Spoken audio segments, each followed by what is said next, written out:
नमस्कार प्यारे साथियों, मैं नीरज शर्मा आपके अपने परिवार रोजगार विद अंकित में सभी प्यारे बच्चों का हार्दिक स्वागत करता हूं। प्यारे बच्चों, आशा करता हूं कि आप बहुत अच्छे होंगे। सूरज, पासवान, सुशीला, कैरॉन, शिवम, प्रसाद, दीपचंद्र, पिंकी, हिमांशु, कैसे हैं सभी प्यारे बच्चे एक बार बताएंगे।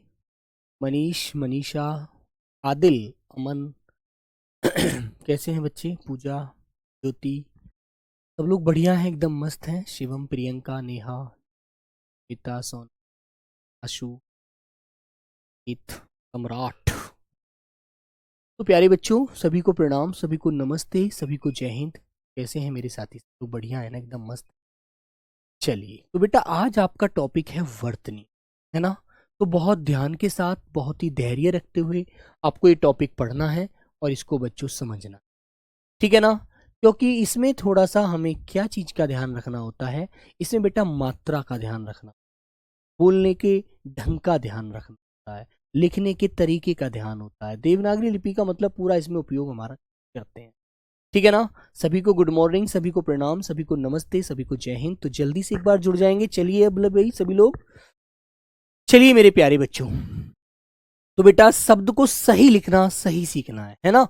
बिल्कुल, जो भी कुछ नियम होते हैं वो मैं आपको समझाऊंगा, वो मैं आपको बताऊंगा, आपको अच्छे से याद रखना, ठीक है मेरे प्यारे बच्चों। आइएगा, चलो बेटा, हेडिंग डालेंगे आप लोग वर्तनी। वर्तनी, ठीक है, हेडिंग डालेंगे बच्चों वर्तनी।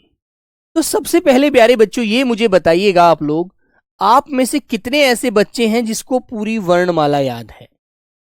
बेटा जिसे वर्णमाला याद है, इतने कितने बच्चे ऐसे हैं जिनको वर्णमाला का पूरा ज्ञान है। वर्णमाला किस किस बच्चे ने अब आज से पहले पूरी तरह पढ़ी है, क्योंकि वर्णमाला का एक बहुत इंपॉर्टेंट रोल हम यहां पर अदा करते हैं, ठीक है। ध्यान रखना अच्छे से, थम्स अप करके एक बार बताइए, वर्णमाला कितने बच्चों को आती है। कितने बच्चे ऐसे हैं जिसे पूरे जो हमारे 52 वर्ण हैं, 52 के 52 वर्णों का ज्ञान है। बोलो बच्चों। तो प्यारे साथी आप लोग बताएंगे बेटा, हमारे हिंदी वर्णमाला में जो वर्ण है ना, वो कितने हैं, 52 है। और 52 वर्णों का ही अध्ययन हम यहाँ पर करेंगे, क्योंकि कोई सा वर्ण कहीं पर बोला जाएगा, कोई भी शब्द है बेटा, हर शब्द के अंदर कोई ना कोई वर्ण तो आता ही है। ये तो आपको सिंपल सी बात है। तो प्यारे बच्चों, आपको सबसे पहले एक वर्तनी की परिभाषा लिखनी होती है। वर्तनी कहते किसको है वो आप जानेंगे। चलो बच्चों, तो बेटा सबसे पहले आप वर्तनी की परिभाषा लिखेंगे, और परिभाषा कोई किताबी नहीं होनी चाहिए, कोई भी नहीं होनी चाहिए, सिर्फ आपके अंतरात्मा की आवाज होनी चाहिए कि वर्तनी क्या होती है। बेटा लिखेंगे, किसी भाषा के शब्दों को लिखने व बोलने का तरीका वर्तनी कहलाता है। वेरी गुड प्यारे बच्चों, ध्यान से समझिएगा। चलो भाई, अब सब लोग लिखेंगे, किसी भी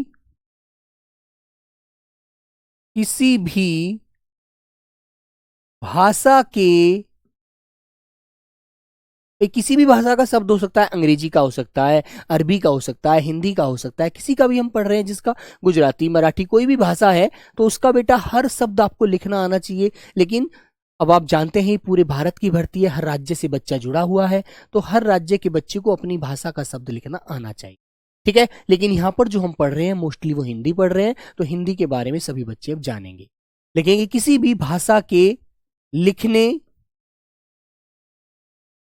लिखने कॉमा बोलने, किसी भी भाषा के शब्द, सॉरी शब्द लिखिए पहले, भाषा के शब्द को लिखने कॉमा बोलने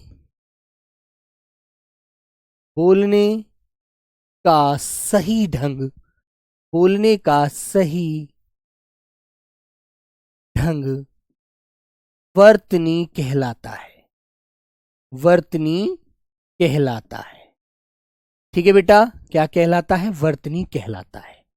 किसी भी भाषा का कोई भी शब्द है, ठीक है। तो उसको आपको यदि अच्छे से लिखना है, अच्छे से जानना है, अच्छे से सही तरीके से उसको बोलना है, तो मेरे बच्चों वह क्या होता है, वो वर्तनी होता है। किसी भी शब्द को आप लिखना यदि अच्छे से जानते हैं, उसको बोलना आप अच्छे से जानते हैं, तो बेटा रिकॉर्ड भी देख सकते हैं, रिकॉर्डेड भी मिलेंगी, लाइव मिलेंगी। हर आपको आपके पास जब तक ये पेपर नहीं होगा ना, तब तक बेटा इस बैच की हर क्लास आपके पास होगी। ठीक है ना, वेरी गुड, चलिएगा। तो प्यारे साथी एक बार ध्यान से समझेंगे।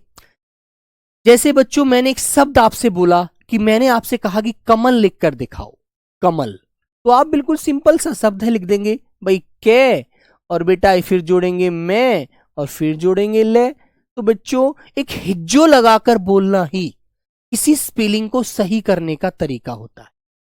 ठीक है, हिज्जो, हिज्जो जानते के, जब आप छोटे छोटे क्लास में पढ़ते थे तो मैडम आपसे बुलवाती थी के, मैं, ले, और तीनों को वर्णों को एक जगह जोड़कर के एक शब्द बना कमल। तो बच्चों तीनों वर्णों को जोड़ करके एक शब्द बना कमल, जो भाषा की सबसे छोटी व सार्थक इकाई होती है। शब्द, भाषा की सबसे छोटी इकाई वर्ण होती है, बोल जो लिखी जाने वाली, और जो केवल मुख से उच्चारित की जाती है वो बेटा ध्वनि होती है, याद रखिएगा। और जब हम इन ध्वनियों को जोड़ देते हैं तो प्यारे बच्चों एक सार्थक शब्द बनता है हमारा, जो आपके सामने है कमल बन गया, जो भाषा की सबसे छोटी व सार्थक इकाई होती है, जिसका अपना अर्थ हो। ठीक है मेरे प्यारे बच्चों, तो ये बात आपको अच्छे से ध्यान रहेगी। कमल, सब अपना अपना नाम भी लिख लेंगे। जैसे बच्चों मैंने बोला अंकित, अंकित, ठीक है। मैंने बोला बच्चों नीरज, ठीक है। मैंने बोला राहुल, ठीक है मेरे बच्चों। इस तरह से आदि। तो ऐसे जब भी आप किसी शब्द को लिखेंगे तो बच्चों आपके अंदर से एक आवाज आएगी कि आप जो शब्द बोल रहे हैं क्या वही लिख रहे हैं। यदि आप वही लिख रहे हैं तो बिल्कुल सही बात है प्यारे बच्चों, आप वर्तनी सही कर रहे हैं। और मेरे प्यारे बच्चे एक बात याद रखना, जीवन में एक बात गांठ मारकर याद रख लेना कि यदि आपको वर्तनी सीखनी है तो बेटा आपकी किताब में दो प्रकार से वर्तनी लिखी होती है, एक तरफ शुद्ध, एक तरफ अशुद्ध। तो आपको अशुद्ध वाली वर्तनी पर काली टेप लगा देनी है, क्योंकि हमारे दिमाग में एक इतनी छोटी सी बात ऑटोमेटिक जन्म ले लेती है कि हम गलत चीज को जल्दी सीखते हैं, सही चीज को देर से सीखते हैं। लेकिन हमें सही चीज सीखनी है, गलत की तरफ हमें जाना ही नहीं है। तो मेरे प्यारे बच्चों इस बात पर ध्यान रखना, ठीक है। गलत चीज को हमारा दिमाग बहुत जल्दी पकड़ता है, बहुत जल्दी अपने पास लाता है खींच करके, और सही बात को बहुत देर से पकड़ता है, याद रखना, ठीक है। तो प्यारे बच्चों आपको पता होगा, आइएगा। तो मेरे प्यारे बच्चे आप जानते हैं हिंदी वर्णमाला की बात हम यहाँ पर शुरू करते हैं दोबारा से। तो हमारी हिंदी वर्णमाला में बच्चों स्वर कितने होते हैं? स्वर, तो आपको अच्छे से याद है कि भाई हिंदी वर्णमाला में जो स्वर होते हैं वो 11 होते हैं, और उन्हीं के माध्यम से हम हर ध्वनि की आवाज को उच्चारित करते हैं, ठीक है। तो प्यारे बच्चों जैसे मैंने छोटा वाला ए होता है ना, फिर इसके बाद बच्चों जिसमें 2 मात्रा का समय लगता है, थोड़ा ज्यादा समय लगता है, आ होता है, ठीक है। इसी प्रकार बच्चों छोटी ई होती है जो झटके से बोली जाती है और उल्टे हाथ की तरफ को इसकी मात्रा चढ़ती है, ठीक है। और प्यारे साथियों इससे जो ज्यादा समय लेती है वो बड़ी की मात्रा होती है और सीधे हाथ की तरफ चढ़ती है ना। फिर प्यारे साथी इसी प्रकार एक छोटा ऊ होता है ना। जैसे छोटा ऊ होता है मेरे बच्चों जिसमें बिगर घुंडी वाला होता है, जिसमें घुंडी लगी होती है वो तो बड़ा होता है, लेकिन जिसमें घुंडी नहीं लगी होती वो छोटा होता है। और ये छोटा वाला छोटे हाथ की तरफ चढ़ता है और बड़ा वाला सीधे हाथ की तरफ, है ना। मात्राओं का ज्ञान भी आपको होगा, ठीक है बच्चों। इसी प्रकार मेरे प्यारे बच्चे एक रे ऋषि स्वर होता है जो संस्कृत भाषा का होता है। हिंदी में इसको प्रयोग हम करते हैं, लेकिन बच्चों इससे लिखे जाने वाला शब्द भी तत्सम ही होगा, संस्कृत का ही होगा, याद रखना अच्छे से, ठीक है। फिर बेटा ए आता है एक मात्रा का, ये आई जो आता है ये बड़ी 2 मात्रा का होता है, आई, है ना। और फिर प्यारे बच्चों ओ और औ, ये आपके 2 स्वर होते हैं, ये वाले ओ और औ।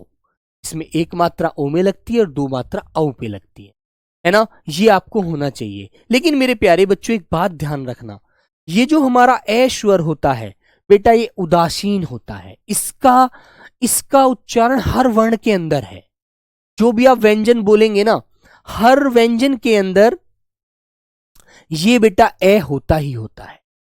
ठीक है, जैसे मान लीजिए आपने एक सब वर्ण लिया, आपने बोला बच्चों के, तो मेरे बच्चों जब मैं इसके नीचे हलंत लगा दूंगा ना, तो इसके अंदर से कौन सी ध्वनि बाहर आ जाएगी? ए ध्वनि।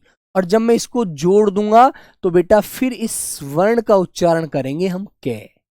तो याद रखना, किसी भी वर्ण का उच्चारण यदि आप करते हैं तो ए की मात्रा तो उसके अंदर ऑटोमेटिक होती ही होती है।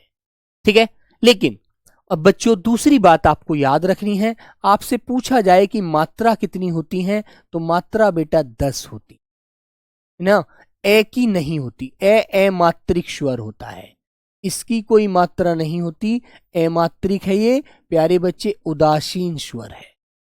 ठीक है, तो इसलिए आपको ये बात ध्यान रखनी है ना। अब एक बात मुझे आपको और बतानी है, आपने एक स्वर सुना होगा ओ स्वर सुना है, ओ, जो बच्चों कौन सा होता है? ये वाला, ये ओ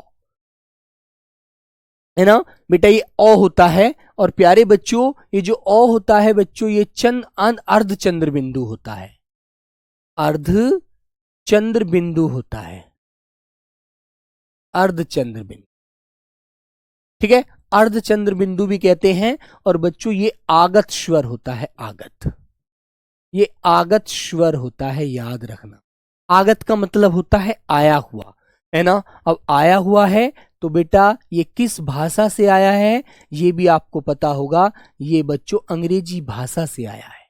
थोड़ा सा समझ लेना भाई इस टॉपिक को, क्योंकि आपको कोई भी शब्द लिखना है तो इन चीजों का ध्यान होना चाहिए। अंग्रेजी भाषा से आया, ठीक है। और आप इस स्वर का प्रयोग जहां भी करेंगे, आप इस स्वर का जहां भी प्रयोग होंगे, कौन सी मात्रा होती है बेटा? ए को छोड़ दीजिए, बाकी सबकी मात्रा होती है। ठीक है, ए को छोड़ दीजिए, इसको बाकी सबकी मात्रा होती है, याद रखिए। तो बच्चों एक पॉइंट विशेष करके ध्यान रखना, ईश्वर से बनने वाली सभी ध्वनियां अंग्रेजी भाषा की होती हैं, अंग्रेजी भाषा की होती हैं, अंग्रेजी भाषा की होती हैं और उनका प्रयोग हिंदी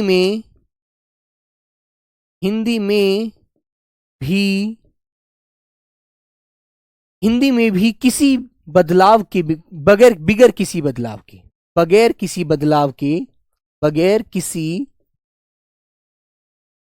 के किया जाता है, किया जाता है। ठीक है, याद रखना, जो भी ध्वनि इस वर्ण से बनेगी ना, वो ध्वनि यदि हिंदी में प्रयोग आप उसे कर रहे हैं तो बेटा याद रखना, आप उसमें कोई भी बदलाव नहीं कर सकते। आप उसमें जू का तू ऐसे के ऐसे ही इस आवाज को प्रयोग करेंगे और बेटा वो हिंदी में ऐसे ही प्रयोग होगी, कभी भी उसमें किसी प्रकार का बदलाव हम नहीं करते। अब इससे बनने वाली जो ध्वनि है वो आपको पता होना चाहिए। जैसे बेटा आप लिखते हैं डॉक्टर, तो डॉक्टर आप ऐसे लिखते हैं ना, डॉक्टर के ऊपर ये वाला ओ ऐसे अर्धबिंदु चढ़ाते हैं ना, ये बच्चों अंग्रेजी का ही स्वर होता है ओ। ठीक है, और इससे बनने वाला शब्द हिंदी में भी ऐसे ही प्रयोग होता है, उसमें हम कभी भी कोई बदलाव नहीं कर सकते। अंग्रेजी भाषा से ही इसको ऐसे लिखा जाता है डॉक्टर। मैंने कहा आज आप कॉलेज जाओगे, कॉलेज, तो बेटा हिंदी में कॉलेज ऐसे ही लिखते हैं, उसके लिए हम कुछ और नहीं बदलाव कर सकते, क्योंकि जब ये वाला स्वर लगा होता है तो शब्द ऐसे ही लिखा जाता है हिंदी में, है ना। ऐसे ही बच्चों आपने कहा ट्रॉफी, ऐसे, है ना, कोई बदलाव करते हैं आप, ट्रॉफी ऐसे ही लिखा देखा होगा। आपने देखा होगा नॉलेज, ऐसे ही बच्चों आपको लिखा मिलेगा नॉलेज। ठीक है ना। तो इससे जब भी आप कोई शब्द लिखेंगे हिंदी में तो बेटा बगैर किसी बदलाव के जू का तू ये स्वर ऐसे ही चढ़ा मिलता है, और इससे बनने वाली आवाज भी हमारी अंग्रेजी की ही आवाज होती है और हिंदी में बगैर किसी परिवर्तन के प्रयोग होती। ठीक है, तो प्यारे बच्चों ये आपको ध्यान रखना। ठीक है, डॉक्टर, कॉलेज, ट्रॉफी, है ना, नॉलेज, कोई भी शब्द आएगा तो बच्चों वो आपको ऐसे ही लिखना है, ठीक है ना। Very good. हाँ हाँ, अब बच्चे एक बात आपको और याद रखनी है कि भैया ये जो आवाज है ये किन दो स्वरों के बीच से आई है हमारे हिंदी में, तो आपको वो भी ध्यान रखना है प्यारे बच्चे। मैं बता देता हूं बेटा, ये आ और किसके बीच की आवाज है, ओ के बीच की, इन दोनों के बीच की आवाज होती है ओ, ठीक है, याद रखना आप लोग अच्छे से। कोई भी शब्द आप लिखेंगे तो बेटा आप इसको चढ़ाएंगे ना तो वह शब्द अंग्रेजी का ही होगा और हिंदी में यूं ही प्रयोग किया जाएगा, बस, है ना। जैसे आप कहेंगे सर मुझे आज कॉफी पीनी है, कॉफी, मुझे आज चाय नहीं पीनी, कॉफी पीनी है, तो बेटा ऐसे आप कॉफी लिखेंगे। वेरी गुड, ये बात आप अच्छे से समझ जाना। बगैर किसी बदलाव के आता है, कभी भी इसमें बेटा कोई परिवर्तन हम लोग नहीं कर सकते, ठीक है प्यारे बच्चों, ये बात आपको समझ आ गई, बोलो। अब बच्चे बात आती है हमारे स्वरों की, बात यहां पर हो गई है। एक स्वर मुझे आपको ये और बताना है बच्चे, कौन सा वाला, ये जो होता है प्यारे बच्चे रे ऋषि वाला। ये रे ऋषि जो हमारा स्वर है ये हिंदी का स्वर नहीं होता, ये संस्कृत का स्वर होता है, और हम इसे बेटा क्या प्रयोग करते हैं, हमारी बहुत सारी ध्वनियां ऐसी हैं जो हिंदी में तत्सम के रूप में ही प्रयोग होती हैं, इसलिए हम उनको ऐसे ही लिखते हैं, ठीक है। तो बच्चों इसके बारे में भी जान लेंगे प्यारे साथियों। बच्चों रे ऋषि लिखेंगे, यह है संस्कृत भाषा का स्वर होता है, संस्कृत भाषा का स्वर होता है, स्वर होता है, ठीक है। और लिखेंगे दूसरी बात, इससे बनने वाली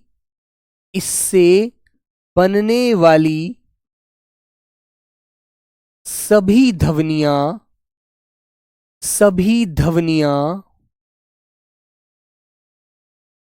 ध्वनियां संस्कृत भाषा की होती हैं, संस्कृत भाषा की होती हैं, संस्कृत भाषा की होती हैं, ठीक है बच्चों। जैसे प्यारे साथियों कोई भी आप शब्द लिखें और उस शब्द में रे ऋषि आ रहा हो, जैसे प्यारे बच्चों इसका जो मात्रा होती है वो ऐसे लगती है नीचे, ऐसे, है ना। कोई भी शब्द आपने लिखा और उस शब्द के नीचे ये वाली बेटा ध्वनि है, रे ऋषि की आवाज आ रही है, तो आप ध्यान रखना इसको जब भी आप लगा देंगे वह शब्द हिंदी में तो आएगा लेकिन वह हिंदी का नहीं होगा, वह शब्द आपका किसका होगा, वह शब्द आपका संस्कृत का होगा, ठीक है। जैसे प्यारे बच्चों मैंने एक शब्द लिखा कृपा, ये कृपा, ऐसे ही बच्चों एक शब्द लिखा मैंने आपके सामने श्रृंगार, ये हम वर्तनी में तो प्रयोग करते हैं हिंदी में, लेकिन ये जो शब्द है ना ये शब्द संस्कृत के होते हैं जो जू के तू बगैर किसी बदलाव के हिंदी में प्रयोग होते हैं, ठीक है, ठीक है बच्चों। और जैसे मेरे प्यारे बच्चों मैंने लिखा ऋषि, जहां भी आप इस मात्रा को चढ़ा देंगे ना रे ऋषि को, बेटा वह शब्द आपका किसका होगा, वह शब्द आपका संस्कृत भाषा का होगा, याद रखना। और वह संस्कृत से सीधा हिंदी में प्रयोग किया जा रहा है बगैर किसी बदलाव के, ठीक है बच्चों, बगैर किसी बदलाव के हिंदी में हम उसे प्रयोग कर रहे हैं, क्योंकि हिंदी में बेटा वो ध्वनि है तो उसके लिए हम कोई बदलाव तो कर नहीं सकते, इसीलिए हमने उस शब्द को जू का तू हिंदी में प्रयोग करना शुरू कर दिया, ठीक है। वेरी गुड, याद रखेंगे आप, बिल्कुल मत भूलना भाई इस चीज को, ठीक है मेरे बच्चे। हाँ, जैसे आप कहते हैं कृष्णा, कृष्णा या कृष्ण, लड़की का नाम कृष्णा हो जाएगा, ठीक है बच्चों। इस तरह से ये शब्द हमारे अब संस्कृत के हैं सभी, ठीक है। चलिए आगे आते हैं प्यारे बच्चों, अब नेक्स्ट कोई बात जानते हैं उसकी तरफ आएंगे। तो मेरे प्यारे साथी आपने एक बात जानी कि हिंदी में स्वर तो हमारे 11 हैं लेकिन व्यंजन कितने होते हैं, व्यंजन होते हैं 33। हाँ बेटा बहुत सारे शब्द हैं, मृगनयनी है ना, संस्कृत है ना, कृतज्ञ है, बहुत सारे शब्द आपको मिलेंगे, कृष्ण है, कृष्णा है, याद रखिए, है ना। वो शब्द मैं आपको आगे भी तो सिर्फ मैं आपको ये सारी चीजें समझा रहा हूं इसलिए आपको बता रहा हूं, ठीक है। आइएगा, तो मेरे प्यारे बच्चों आप लिखेंगे हिंदी वर्णमाला में स्वर तो आपको पता लग गए बेटा, इन बातों को याद रखना। हिंदी वर्णमाला में ये टॉपिक ऐसा है इसमें एक आपको थोड़ी सी छोटी सी बात तो सीखनी पड़ेगी। हिंदी वर्णमाला में व्यंजन व्यंजनों की संख्या, ऐसे लिखेंगे, व्यंजनों की संख्या 33 होती है। कितनी होती है बेटा? 33 होती है। ठीक है ना? कितनी होती है? 33 होती है। अब हमारे जो भी व्यंजन है वो बोला किसकी सहायता से जाता है? स्वरों की सहायता से। तो आप ये भी लिख देंगे, हाँ बेटा ये तत्सम होते हैं सभी। ये भी लिख देंगे कि व्यंजन ध्वनियां स्वरों की सहायता से बोली जाती हैं। व्यंजन ध्वनियां, व्यंजन ध्वनियां स्वरों की सहायता से, की सहायता से बोली जाती हैं। ठीक है? स्वरों की सहायता से बोली जाती हैं। याद रखना इस बात को। ये बेटा कभी भी इनका अपना कोई अस्तित्व नहीं होता। यदि आपको मान लीजिए, एक आंसर में आपको एक एग्जाम्पल देता हूं, उससे समझिए। मान लीजिए बेटा मैंने कै बोला, अब कै में से मैंने ए स्वर निकाल दिया, तो बेटा आपको पता है ये दोनों मेल करते हैं तभी हम लोग कै बोलते हैं। यदि मैंने ए को अलग कर दिया ना, ए को अलग कर दिया, तो ये ध्वनि कै नहीं बोली जा सकती। ये ध्वनि आधी रह जाएगी, क तक रह जाएगी बस। ठीक है? ध्यान रखना बेटा। ये बेफालतू का जो आप लोग वो कर रहे हैं ना अपने दिमाग में, ये 13 स्वर होते हैं, 39 व्यंजन होते हैं, बेटा ये फालतू की बातें करना छोड़ दीजिएगा। इन चीजों का कोई तात्पर्य नहीं है, आप गलत चीजें, ठीक है ना? आपको पता होना चाहिए हिंदी वर्णमाला में 11 स्वर होते हैं और 33 व्यंजन होते हैं, है ना? अब तुम संयुक्त व्यंजन, अयोग व उत्क्षिप्त व्यंजन, इनको आप पढ़ेंगे तो बेफालतू में अपना समय खराब करेंगे। इनको भी मैं अभी आगे समझाऊंगा, परेशान ना हो। ठीक है? चलो, जैसे बच्चों मैंने कै पर, कै में हलंत लगा दिया और छोटी वाली ई की आवाज इससे अलग कर दी, तो बच्चों आप इसको की नहीं बोल सकते, कभी नहीं बोल सकते। ठीक है? मान लीजिए बच्चों मैंने कै ही लिया और कै के अंदर आ जोड़ दिया, तो बच्चों इसकी सहायता से ही एक का बोला जा रहा है, वरना मैंने इसको हटा दूं ना तो इसको आप का नहीं कह सकते। तो आवाज स्वर की होती है, मात्रा स्वर की होती है, व्यंजन की नहीं होती। व्यंजन तो बेचारा ऐसा होता है, वो जिस स्वर के साथ जुड़ जाएगा उसी के अनुसार बोला जाने लगेगा। ठीक है? याद रखना। जैसे बच्चों मैंने कै स्वर लिया और इसमें ए जोड़ दिया, तो बेटा आपको पता है ये के बोला जाने लगेगा इसकी सहायता से। और यदि मैं इसे हटा दूं ना, यदि मैं इसे हटा दूं तो ये के की आवाज नहीं देगा, एक क रह जाएगा, का। इसी प्रकार बच्चों आपको ध्यान रखना है, हर व्यंजन स्वर से बोला जाता है, ना कि इससे खुद अपने आप से बोला जाता है। उसकी अपनी कोई आवाज नहीं होती। स्वर होते ही, सॉरी, व्यंजन होते ही स्वरों पर आश्रित है।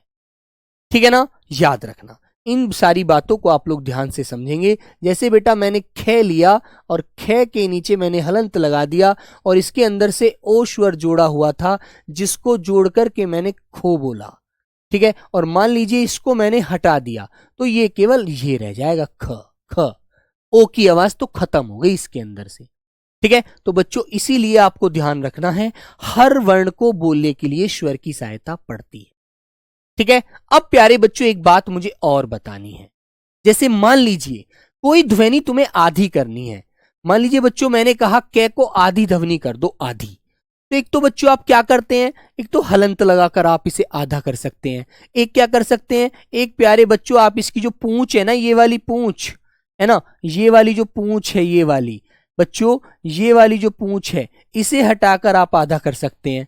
ठीक है? जैसे इससे मैंने एक शब्द लिखा आपके सामने, पक्का, ऐसे। तो बच्चों ये पूंछ जो होती है इसको आप काट दीजिए, आधा हो जाएगा। तो ये भी आपको ध्यान रखना है अच्छे से।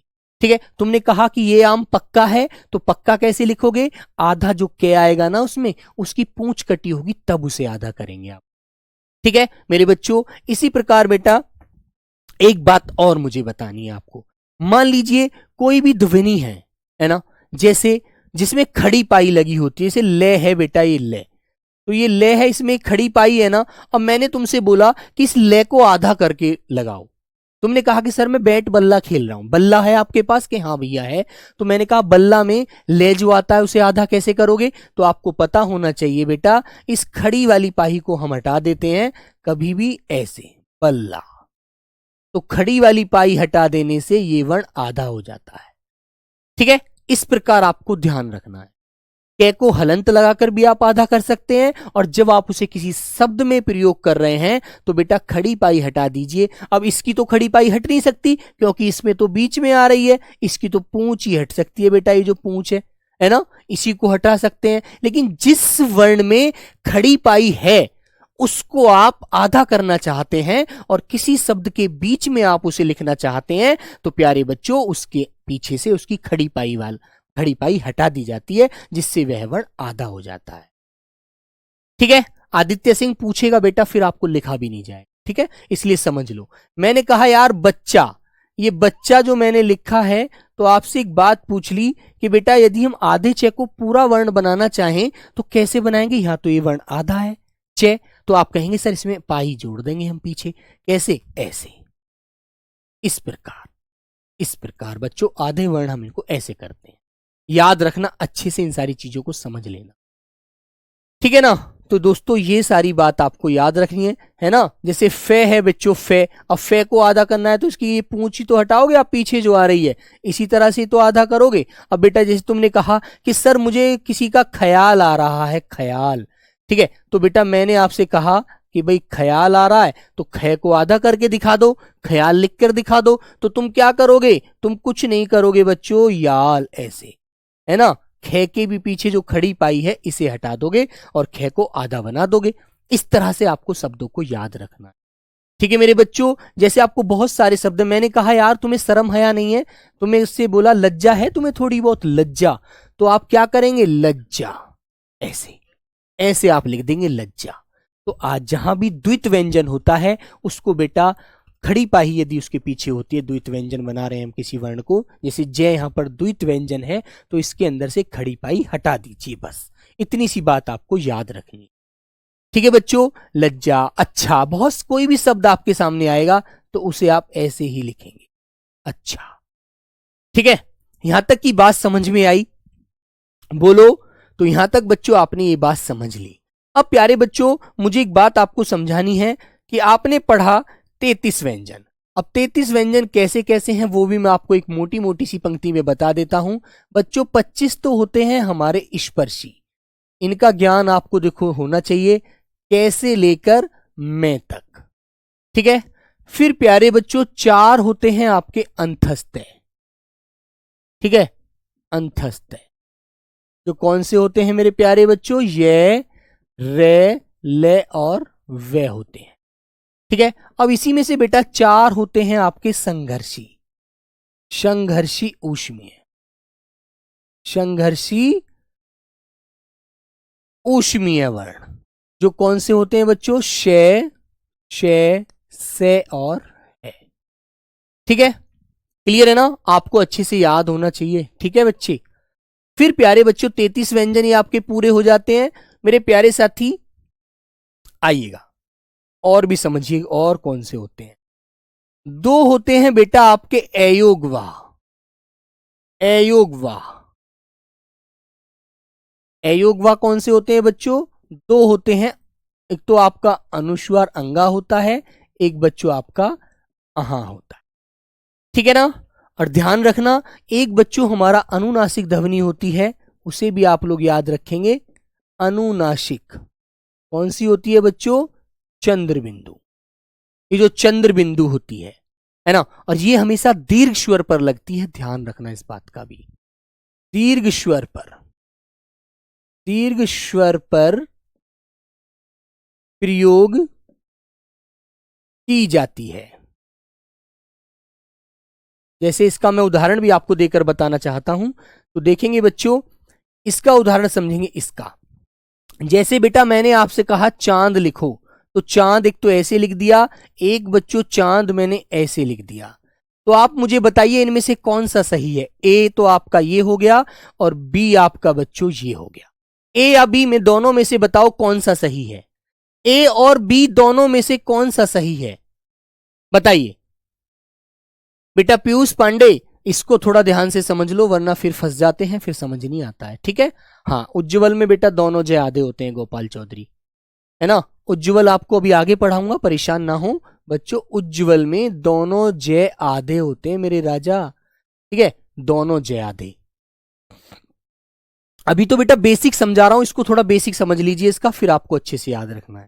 तो बेटा चांद कौन सा सही है, ए और बी, तो याद रखेंगे। देखो यहां पर बेटे बच्चों क्या है, यदि मैं चा में से हलंत लगाऊं तो कौन सा स्वर बाहर आएगा, आ।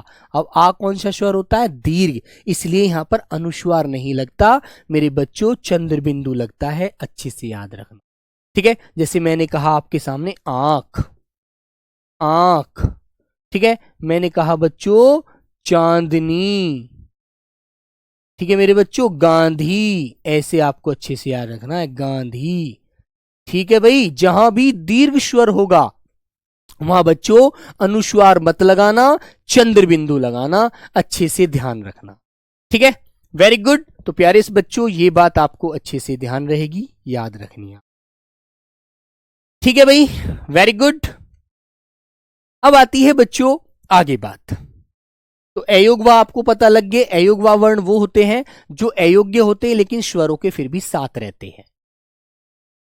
और बच्चों यदि आपको अंगूर लिखना पड़ गया तो अंगूर पर तो आप एक ही लगाएंगे ना अनुस्वार, अंगूर पर तो एक ही लगाना, ध्यान रखना भाई, ठीक है। तो अब आता है बच्चों दो वर्ण होते हैं हमारे उत्क्षिप्त, उत्क्षिप्त व्यंजन, जिसको बच्चे हम ताड़न जात भी कहते हैं, ताड़न जात भी कहते हैं। और बच्चों इन्हें हम द्विगुण भी कहते हैं, इनके अंदर दो गुण होते हैं, है ना, इनके अंदर दो गुण होते हैं भैया, इसलिए इनको द्विगुण भी कहते हैं। अब दो गुण कैसे कैसे होते हैं, तो बच्चों आपको पता है ऐसे लिखे जाते हैं बेटा, ऐसे ऐसे लिखे जाते हैं ना। एक बार तो ये बिल्कुल सिंपल लिखे होते हैं स्पर्शी व्यंजनों की तरह, स्पर्शी व्यंजनों की तरह, स्पर्शी व्यंजनों की तरह, ठीक है। अब दूसरा जो प्रकार होता है इनका वो कैसे होता है बच्चों, वो दूसरा प्रकार होता है बच्चों ऐसे, इनके नीचे मेरे बच्चों क्या आता है बेटा, ये ताड़न जात आती है, ये बिंदी आती है ना, एक ये और एक ये, ठीक है। किसी भी बच्चे का बेटा कोई भी डाउट है ना तो वो कमेंट बॉक्स में, रात को टेलीग्राम आपका 8 बजे ओपन होता है, उसमें जरूर करें। अनुस्वार क्या होता है बेटा, ये जो ऊपर बिंदी लगती है ना अनुस्वार होता है, अभी आपको मैं इसको भी समझा रहा हूं।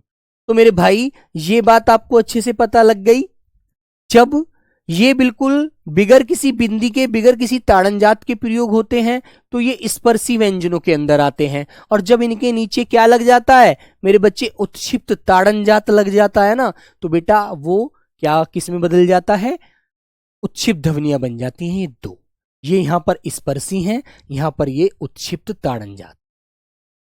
अब ये क्यों बनी ताड़नजात, क्योंकि इनके नीचे मेरे बच्चों ये दो बिंदी जो आ रही है, ये वाली दोनों के नीचे बिंदी जो लगी है, इसलिए ताड़नजात है ना। इनमें गड़गड़ाहट पैदा होती है, गड़गड़ाहट, ठीक है। इनमें क्या होता है, जीवा झटके से ऊपर उठती है, जीवा बेटा क्या करती है, झटके से ऊपर उठती है और नीचे गिरती है, जीवा झटके से ऊपर उठकर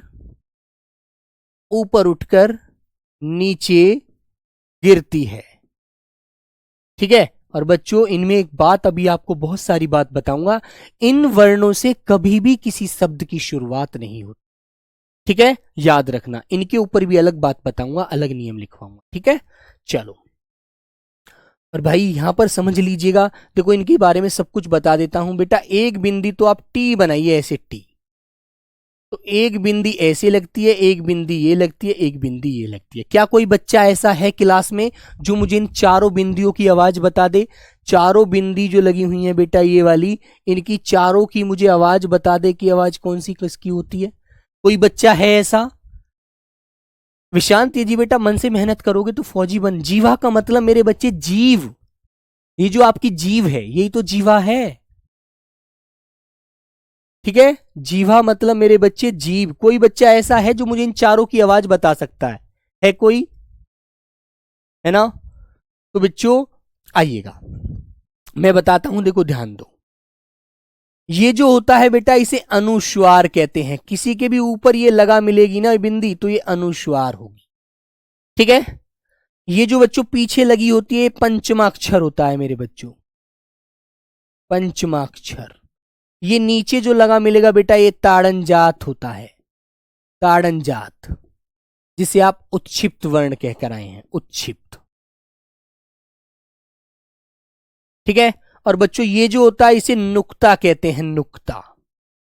ये अरबी फारसी के शब्दों में आता है, अरबी फारसी के शब्दों में। ठीक है। इसका प्रयोग हिंदी में नहीं होता, अरबी फारसी के शब्दों में होता है, अच्छे से याद रखना। ठीक है, समझ गए ना। तो बेटा ये ऊपर वाला अनुस्वार, ये पीछे वाला पंचमाक्षर, ये नीचे वाला ताड़नजात और ये आगे वाला नुक्ता होता है, जो अरबी फारसी के शब्दों में लगता है। जैसे बच्चों एक शब्द मैंने आपके सामने बोला, सड़ानन।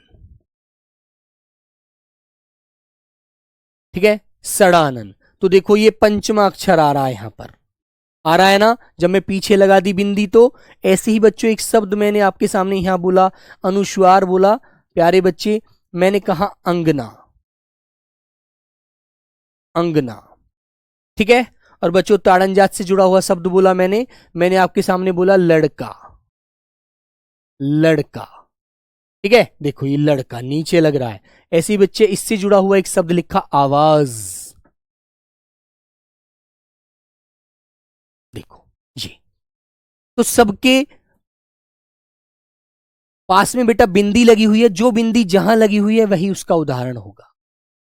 ताड़नजात क्या होता है? ताड़नजात बेटा इसे कहते हैं जो नीचे किसी के बिंदी लगकर गड़गड़ाहट पैदा करती है, ये ताड़नजात होती है। ठीक है।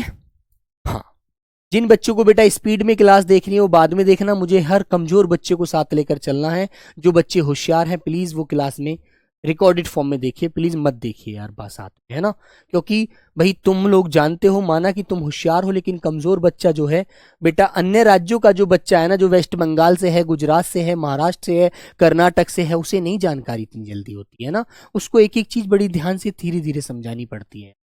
ठीक है। तो प्यारे बच्चों, जैसे एक बच्चा क्वेश्चन कर रहा है, सर जी ये जो ढक्कन शब्द है ये क्या सही है? ढक्कन बेटा ये कभी सही नहीं होता। ये यदि तुमने साधारण लिखा है तो सही है, यदि आपने इसके नीचे ताड़नजात लगा दिया तो ये गलत है। ये ताड़नजात लगा हुआ वर्ण किसी भी शब्द के शुरू में नहीं आता। ठीक है, किसी भी शब्द के शुरू में नहीं आता, शब्द के बीच में आएगा या बाद में आएगा, याद रखना अच्छे से। ठीक है, कभी भी किसी शब्द के शुरू में मत लिख देना प्यारे दोस्तों, गलत हो जाएगा आपका शब्द। प्यारे बच्चे, 4 आपके संयुक्त वर्ण होते हैं, संयुक्त वर्ण।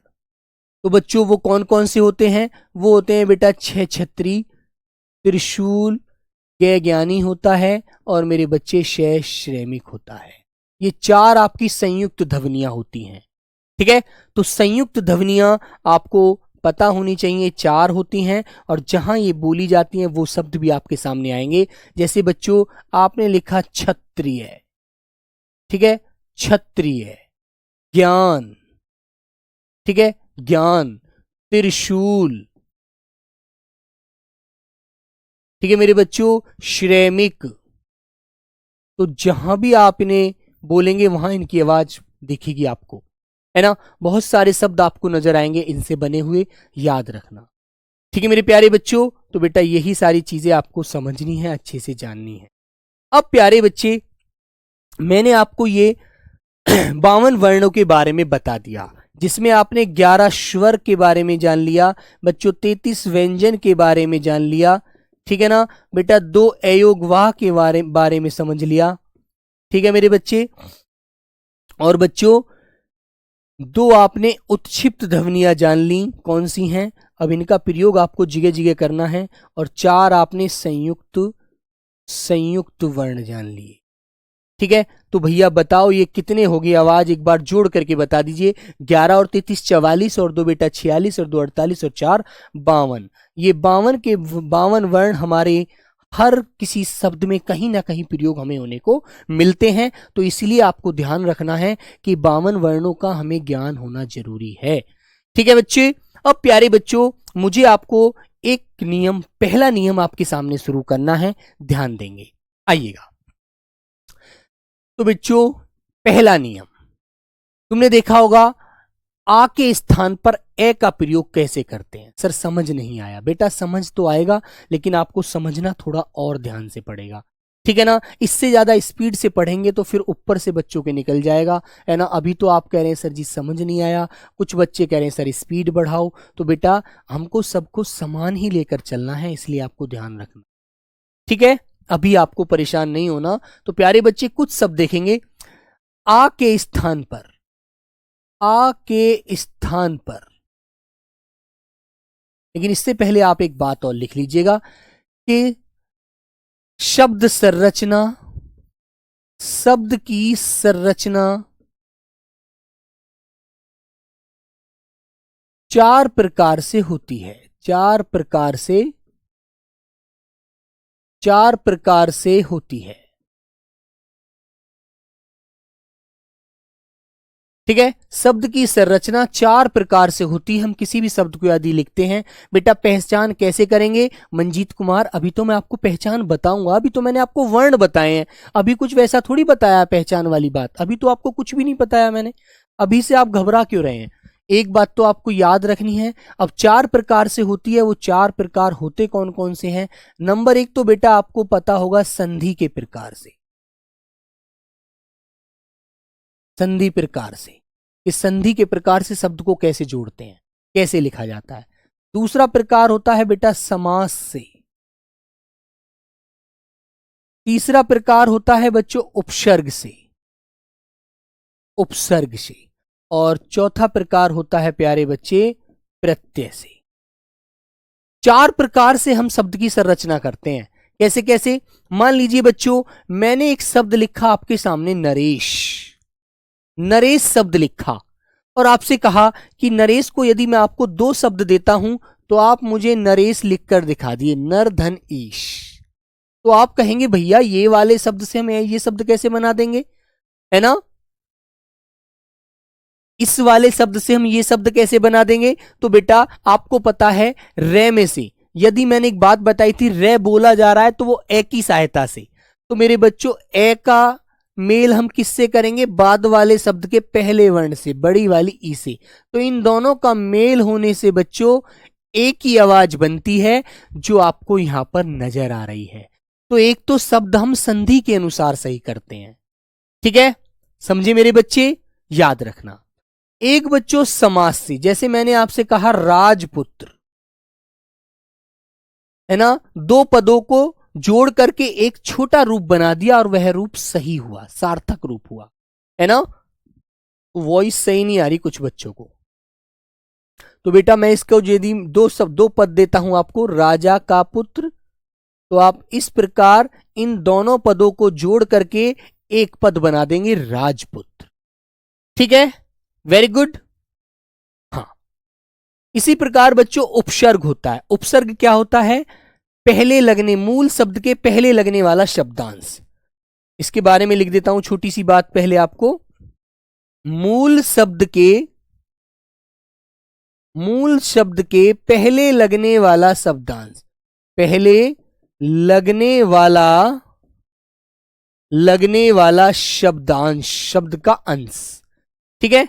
ये मूल शब्द है बच्चों, इससे पहले जो शब्द जुड़ता है वो उपसर्ग कहलाता है, और मूल के बाद में लगने वाला शब्दांश, बाद में जुड़ने वाला शब्दांश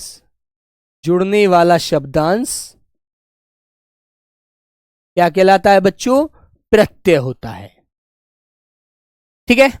ये प्रत्यय होता है बच्चों जो किसी मूल शब्द के बाद में जुड़ता है, और इससे पहले जुड़ता है वो प्रत्यय होता है, ठीक है, याद रखना। ठीक है भैया, संडे में बेटा क्लास नहीं चलेगी, संडे में क्लास नहीं चलेगी, ठीक है। तो बच्चों ये बात आपको समझ में आई, ये मूल शब्द है, इसके पहले जुड़ेगा तो उपसर्ग और बाद में जुड़ेगा तो प्रत्यय, ये वाला, ठीक है। जैसे प्यारे बच्चों मैं एक शब्द आपको देता हूं, उससे आप समझेंगे। मान लीजिए मैंने एक हार शब्द लिखा, हार, है ना, और इसके आगे आपसे जुड़वा दिया प्रे, तो शब्द क्या बन जाएगा प्यारे बच्चों? शब्द बन जाएगा प्रेहार, तो बेटा आपको ऐसे प्रहार शब्द लिखना है। तो ये प्रे क्या है, ये तो आपका उपसर्ग है, ये तो आपका क्या है, उपसर्ग, और ये है आपका मूल शब्द। ठीक है, मूल शब्द। ध्यान देना बच्चे, क्लियर है ना? हाँ। और बच्चों जब हम इस या ये शब्द ना लेकर कोई और भी शब्द हो, ठीक है, और उसके पीछे मेरे बच्चों कोई भी शब्द जोड़ते हैं, शब्दांश जोड़ते हैं, तो उससे एक मूल शब्द बन जाता है, एक सार्थक शब्द बन जाता है, वो हो जाता है प्रत्यय। ठीक है, जैसे प्यारे बच्चों कोई भी शब्द आप लीजिएगा, आप कोई शब्द लेंगे, जैसे बच्चों मैंने कहा धर्म, ये मैंने एक मूल शब्द लिया धर्म, है ना, एक धर्म एक मूल शब्द लिया और इसमें पीछे एक प्रत्यय जोड़ दिया। क्या जोड़ दिया? एक प्रत्यय। तो बेटा इन दोनों में जब मैं इन दोनों को जोड़ूंगा ना तो एक अंतर आपको नजर आएगा। क्या अंतर होगा? तो बेटा वो एक प्रत्यय लगने से ये शब्द बन जाएगा धार्मिक, ये शब्द बन जाएगा धार्मिक। ठीक है, अब तुम देख रहे हो यहां पर ध है, यहां धा बन गया एक प्रत्यय लगने से ही, और धार्मिक एक मूल शब्द है। ठीक है मेरे बच्चों, है ना? बेटा उपसर्ग और क्या भगवान जी लिखने के लिए आएंगे, उपसर्ग कैसे लिखोगे? ठीक है, तो बच्चों ये बात आपको याद रखनी है, ये शब्द बना है उपसर्ग की सहायता से और ये शब्द बना है प्रत्यय की सहायता से, है ना? अब एक बार इस चीज को बच्चों दोबारा पुनः समझना। ठीक है, ठीक है बच्चों, तो मेरे प्यारे बच्चों ये बात मैं आपको समझाऊंगा, ये धार्मिक कैसे बना, धार्मिक, सामाजिक, है ना, और आपका वैज्ञानिक, बहुत सारे शब्द मैं आपको प्रैक्टिकल के रूप में कराऊंगा कल वाली क्लास में। जब देखना, अभी आपको बहुत सारी चीजें सिखानी है। आपको मैंने वर्णों का ज्ञान समझाया, सिर्फ हमने ये वर्ण हमारे कितने हैं, 11 स्वर हैं, 33 व्यंजन हैं, जो बेटा जिनमें से 25 स्पर्शी हैं और 4 अंतस्थ हैं, 4 हमारे क्या हैं, संघर्षी ऊष्मीय हैं, 2 अयोगवाह हैं, 2 हमारे उत्क्षिप्त हैं। ठीक है, अभी तो मैंने आपको ये बेसिक चीजें बताई हैं। अब आगे हम कल नियम नंबर 1 से शुरू करेंगे। जब हम नियमों को पढ़ते चलेंगे तो नियमों से हमारे शब्दों का क्लियर होता चलेगा, कौन सा शब्द हमें कैसे लिखना। धार्मिक कैसे बन गया सर जी? मेरे बच्चे एक बात याद रखना, ये हालांकि मैं कल बताना, आगे नियम पर बताऊंगा इस चीज को। बेटा जैसे आपको पता है ए होता है ना, है ना, और जब किसी शब्द के पीछे एक प्रत्यय लगता है, किसी शब्द का पहला वर्ण में ए स्वर हो और उसमें एक प्रत्यय लगा देते हैं, तो मेरे बच्चे वो ए का आ बन जाता है, ए का आ। जैसे अब मैं इस शब्द का धर्म का देखो वर्ण विच्छेद करके दिखा देता हूं तुम्हें। ये धर्म लिखा हुआ है, लिखा है ना बच्चों, तो बेटा मैंने ध लिया, ध में हलंत लगा दिया, तो इसके अंदर से कौन सा स्वर बाहर आया? ए आया ना। फिर हम प्लस लगाकर मैं के पास पहुंचे, मैं जो बोला जा रहा है वो बच्चों, सॉरी, ए के बाद यहां पर रे की आवाज है, जो रे है आधा, जिसमें स्वर नहीं है, तो उसको हमने ऐसे के ऐसे ही लिख दिया। आगे हम पहुंचे मैं के पास, मैं में हमने हलंत लगाया और इसके अंदर से भी ए स्वर बाहर निकाल दिया। तो ये बात देखो, इस वाले शब्द का मैंने वर्ण विच्छेद कर दिया इस प्रकार। तो बेटा यदि किसी शब्द के पहले वाले वर्ण में ए स्वर होता है और उसके पीछे एक प्रत्यय लगा देते हैं, तो बेटा ये ध जो है ना, ये धा बन जाता है, ये ध धा बन जाएगा। और बच्चों जो मैं है वो ऐसे के ऐसे ही रहेगा, इक की आवाज मैं के ऊपर ई की आवाज आ जाएगी, और ये वाला जो रे है ये यहां लग जाएगा और के कबूतर इसके पीछे आ जाएगा। ऐसे ये शब्द हमारा धार्मिक हो जाएगा। ठीक है, समझे ना? ऐसे ही बच्चों मैंने आपके सामने लिखा उद्योग, ये बात आपको बताऊंगा, तो बेटा ऊ का क्या बन जाएगा प्यारे बच्चे? औ बन जाएगा। ये बात मैं तुम्हें कल बताऊंगा आगे, अभी समझ में इतनी जल्दी नहीं आएगी। ठीक है, वेरी गुड। तो बच्चों देखो बात सुनो, हमें पहले वर्णों का ज्ञान होना जरूरी है।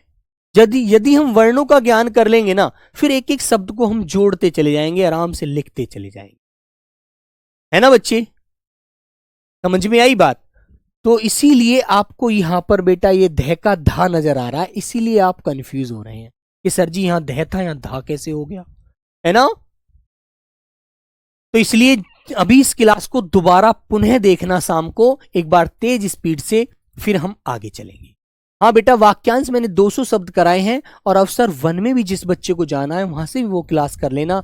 उसके लगभग मैं आपको 20 से 25 क्वेश्चन मॉक टेस्ट के रूप में आपकी उसी में दूंगा बच्चों, उसमें आप प्रैक्टिस करना एक बार, है ना।